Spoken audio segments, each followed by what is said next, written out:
11টার সময় আমি বাজারের উদ্দেশ্যে বাড়াচ্ছি। ওই সময় হামিদ মেম্বারের নেতৃত্বে কিছু 20-25 জন মোটরসাইকেল নিয়ে রামদাও চাপাটি আসিয়ে নিয়ে অতর্কিতভাবে এসে আমার দাবত ধরেছে। আমি বিষয়টা জানি না। 20-25 জন মোটরসাইকেল হামিদ মেম্বার নিজেও হইলেও রামদাওয়াতে আছে।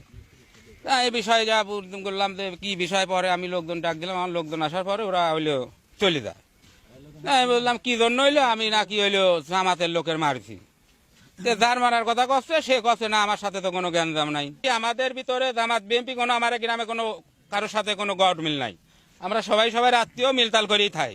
আমার উপরে হামলা করার উদ্দেশ্য, আমি হইলো হেনে বিএনপির, আমি হইলো এই ওয়ার্ডের সাংগঠনিক সম্পাদক, ইউনিয়ন বিএনপির সদস্য। হেনে নেতৃত্ব দেবী আমি, আমার পিছনে লোক আছে বিধায় মূলত রাগ। এই রাগ হইলেও মূলত আমার বার খাটাতে গেছে। মানে যে আমি দৌড় না মারলে তো আমার অবস্থা ধরেন খারাপ হয়ে যেত। আমি চাচ্ছি যে প্রশাসন প্রশাসন কঠোর ভাবে এটাকে ব্যবস্থা নিক। একজন জামাত ইসলাম ভোট দিয়েছে, এই জন্য একটা সিলেক্ট মারেছে। পরে এই কথাটা আমরা শুনতে আইছি, ও দৌড় মারছে না। আমি তো হামলা করা ওই ছেলেরা মারার কথা শুনি আমরা আইছিলাম, আমার আশাতেই ও দৌড় মারছে। না কোনো কিছু অস্ত্র আমাদের হাতে ছিল না। না ভোট চাওয়ানি, পারিবারিক কোনো দ্বন্দ্ব আমার কেউর সাথেই নেই, উয়ের সাথেও। রাজনৈতিক আমরা জামাত ইসলাম করি। আমি এই অঞ্চলে জামাত ইসলামের ভোট কেউ দিতে দিবিলাই, এই অঞ্চলে যারা দেশে শুনতেছে তাকে মারতে হচ্ছে। নির্বাচনের দিনও আমাকে যাতা অপমান করেছে।